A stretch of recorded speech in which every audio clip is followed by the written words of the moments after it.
Please subscribe the channel and don't forget to click the bell icon.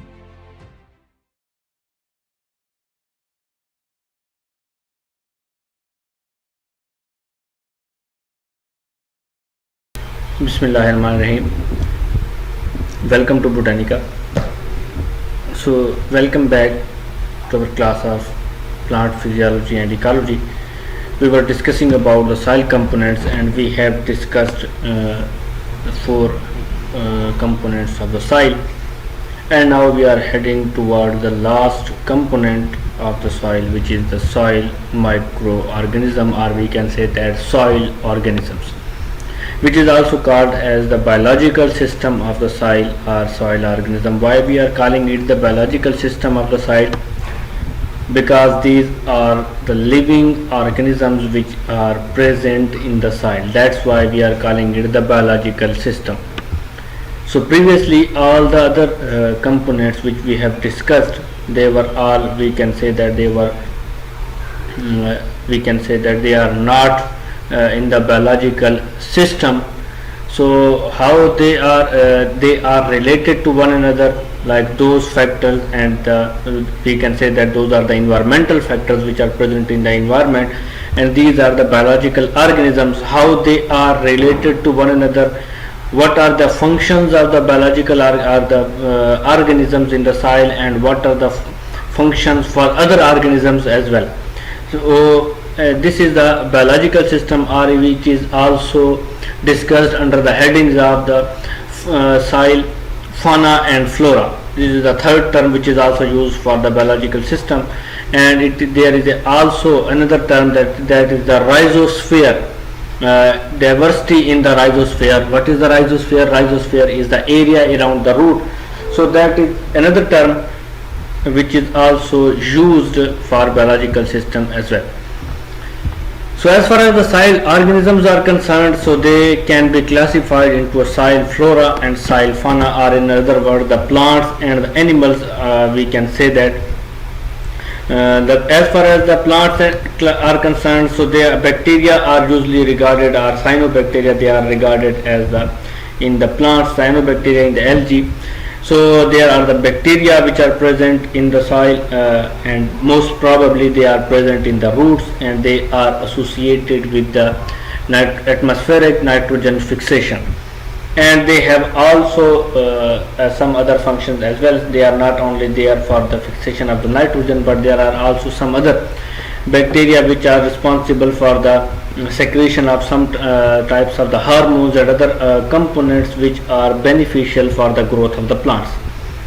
There is a fungi, soil fungi, and soil fungi is mostly in the form of a mycorrhiza, endomycorrhiza, ectomycorrhiza. What is the mycorrhiza? Mycorrhiza is a specialized type of the fungi which is present either on the surface of the roots of the plants, or it traverses into the intercellular spaces in the root, and it has a function because it provides nutrients to the soil, and in turn the plant root will give it a shelter. So there may be the bacteria, or there may be the soil fungi. Soil actinomycete, this is simply the fungi, but it is placed in the separate kingdom because of the certain differences. There is a algae is also present, as this is also in the coming to the producers. It may be also present in the soil, or on the surface of the soil, or in the top layers of the soil. There may be algae which also fix the carbon dioxide, and it has also something to do with the growth of the plants. There are root rhizoids and rhizome bearing higher plants. So there are the other higher plants which are also present in the soil. There are the those plants which have the roots. There are the rhizoids, for example. There are the lower plants which they don't have the roots, so they are absorbing organs. They are called the rhizoids. And there are also some other specialized type of underground stem which is called the rhizome. So these are all the plants. So these as these organs are present, either they are root, either they are rhizoid, or it is rhizome, they are present in the soil. That's why they are also constituting the soil organism or soil fauna, because they are present in the soil. Either that is simple one organ, or it is a complete organism. It has something to do, some function has to perform in the soil. That's why we have to discuss that these are also the part of the root soil organisms. So as far as the fauna or the animals are concerned, these are the protozoans, the nematodes, insects and mites are also present. There are rodents and earthworms which have specialized function to give aeration to the soil by burrowing in the soil, burrowing vertebrates or other some vertebrates which are present in the soil. So mostly as far as the animals are concerned, their function for the soil is when the dead bodies of these animals is decayed, when decay occurs, so it provides nutrients are recycled back into the soil. And the other major function of these animals, these all the 5 categories of the animals mostly is that they by burrowing process, by living, by moving in the soil, they give aeration to the soil as well. But as far as the soil flora is concerned, it has a diversity of the function as I have discussed previously. So now we are going to discuss the role of these soil organisms. So first of all, now these roles are attributed to both soil fauna and soil flora, because we are discussing soil organisms and we have categorized it into 2 categories, animals and the plants, fauna and the flora. But as far as these roles are concerned, now we are discussing them in general to both for the animals as far as for the plants. So first of all, decomposition of organic matter and to increase the plant nutrients. So these all the organisms, these organisms, for example the bacteria, mostly the bacteria and fungi, they have been attributed to decompose the organic matter which is present there, and also the dead remains of the plants and the animals. Decay of those remains occur, decomposition occurs, and what happens, the nutrients which were present in those dead bodies are in the dead remains, so they are recycled back into the soil. So they are not only performing the beneficial function, they have also something to do with they also produce the toxins as well. So what are the toxins? These are the certain chemical substances which are harmful for the those organisms, for the roots, for the animals as well. So they also produce certain types of toxin, and mostly these toxins are toxic, or they are harmful for the plants, because plants are sessile in nature. They are fixed at one place. If toxins or toxic substances are produced nearby the root, surrounding in the root, so what will happen? Plant has nothing to do, or plants do not move from that place. They are fixed there. But as far as the animals are concerned, they can move from that area and they can inhabit another part of the site. So as far as the toxin production is concerned and the harmful aspect of these toxic substances are concerned, they are toxic for plants and animals, but mostly they are harmful for the plant roots because of the sessile nature of the plants. Production of growth stimulating substances. So as far as the growth stimulating substances are concerned, they are mostly the hormones, and in plants we are not calling mostly in the advanced books, so they are written as growth substances or growth regulators. In other words, they are not regarded as the hormones because they are mostly associated with the growth mechanism. So that's why we are not calling them a hormone, we are calling it growth regulating substances or growth stimulating substances. So they are also produced. There are the nitrogen fixation in the bed soil. Nitrogen fixation is done by the bacteria which are present in the root nodule of some of the plants, and mostly in the family of the Fabaceae. And what they do, they have to fix the atmospheric nitrogen into a form which can be utilized by the plants, because the nitrogen in the atmosphere, it cannot be used by the plants directly. So what will happen? So these bacteria which are present in the soil and present in the root nodules of the plants, so what they do, they fix the atmospheric nitrogen into a form which can be used or utilized by the plants. They are also have to mixing of the soil. They are also mostly this particular function is attributed to the animals, because when they move in the soil, their function is to mix the soil, and the soil composition is changed something, and the nutrients, for example, they become available to the plants. Because when plant root is inhabiting an area, it will utilize, it will demolish all the nutrients surrounding that root area. So what will happen when these animals dead or decay occur, or they move from one place to another in the soil? So what they do, they result in the aeration, and they also mix the soil, which will result in the which will expose the new soil for the roots of the plants, and plant can absorb those nutrients. They are also result in the improvement of the soil aeration because of the movement of those organisms, improvement in the aggregation of soil particles or soil binding, and causes injury to the plant. So as far as the seventh function is concerned, it results in the binding. So they also secrete certain type of chemicals which act as a cementing material. So what it do, it joins the soil particle, which results in the compactness of the soil particles, and it acts as a soil binding agent.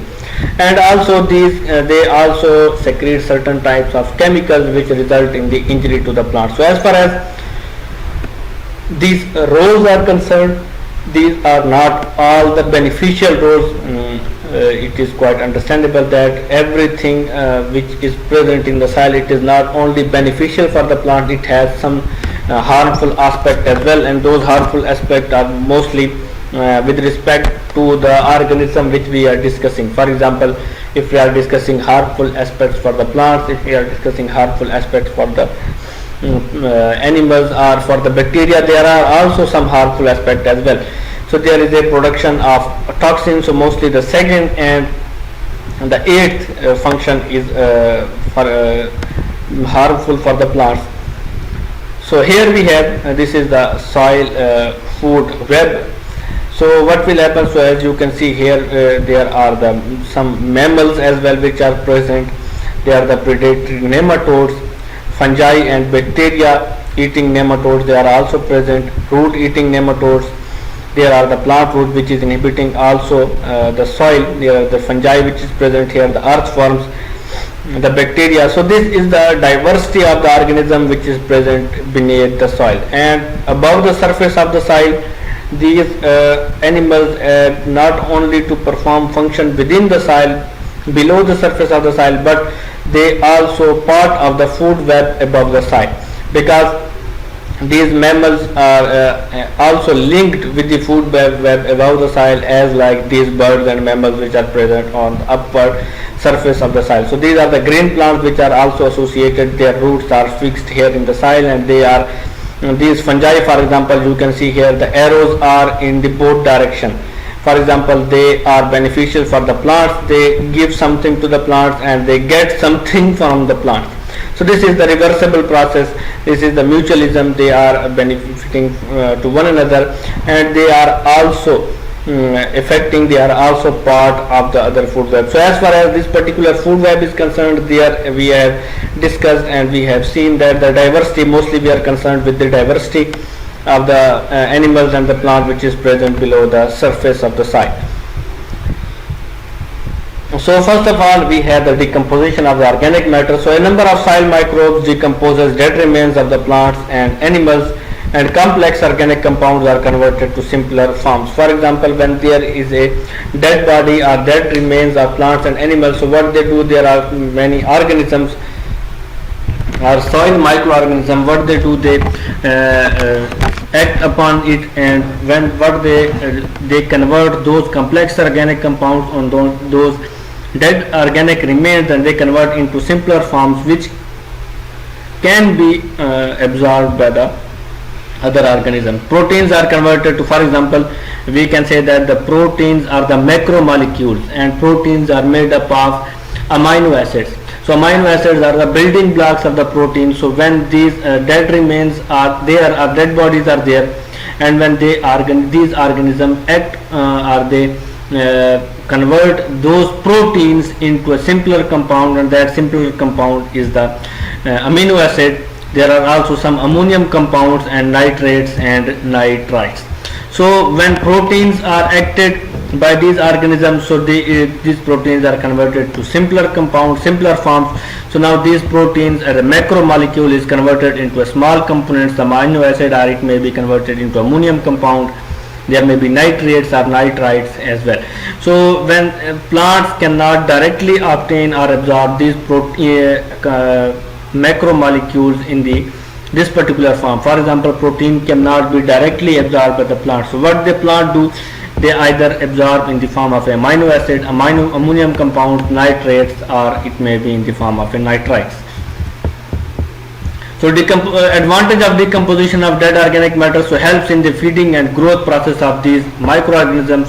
So as far as these the decomposition of the organic matter is concerned, it is not only beneficial for the plants, or these microorganisms are not acting upon the dead microorganism or decomposing the organic matter for the plants, but they are decomposing that matter for their own benefit, for their own food purposes. So what they do, it helps in the feeding and growth process of these organisms and increase the nutrient content of the soil, because when, for example, proteins are acted, so they will be converted to nitrite, nitrate, ammonium compound, or amino acid. So these are all nutrients which can be absorbed by the plants. Bacteria and soil fungi are the main decomposers. So as far as the bacteria and the fungi are concerned, they have also major role in the decomposition, because when we are discussing the third component of the ecosystem, for example, producer, consumer, and decomposer, and in decomposer, bacteria and the soil fungi, they are on the topmost priority, and we discuss the bacteria and the soil fungi because they are the major players in the decomposition of the dead organic matter. And second function is the production of the toxins. Some soil microbes secretes chemicals, and those chemicals may be the aldehydes, there may be the organic acids, or there may be some other types of the components which are present, which are secreted in the absence of the oxygen. And here, in the absence of the oxygen means the anaerobic respiration which is carried out by the certain microbes, and in the result of that anaerobic respiration, what will happen? They secrete some type of chemicals which are toxic for the plants. So these chemicals may prove harmful and act as a toxins for other organisms which are present in the nearby vicinity. So third function is the production of growth stimulating substances. For example, fungi and bacteria are able to secrete the auxins and gibberellins. For example, it may be indole acetic acid is the auxin, and here we have the gibberellic acid. So these are the growth regulating substances in the plants. So either these substances may be secreted by the fungi and the bacteria, and when they are secreted, it will be absorbed by the plants, by the root, and they act as a growth stimulation. Nitrogen fixation is also, for example, we have the bacteria, the Rhizobium species, which are present in the root nodules of the Fabaceae family, free living in soil. So these are the Azotobacter, Clostridium, purple and blue-green bacteria. So either those nitrogen fixing bacteria may be present in the root nodule, and mostly in the root nodule the species are the Rhizobium species, or they may be present in the free living form in the soil and free living state. So that free living state, either there may be a species of the Azotobacter, there may be the purple and blue-green bacteria. So soil mixing, roots of higher plants, when they move and when they traverse in the soil, so what they do, by moving they mix the soil. Earthworms, when they move from one place to another in the soil, they also act as a result in the mixing of the soil. Burrowing animals, when they burrow for their living space, so what they do, they also mix the soil. So as far as the soil mixing is concerned, it is attributed to both plants and animals as well.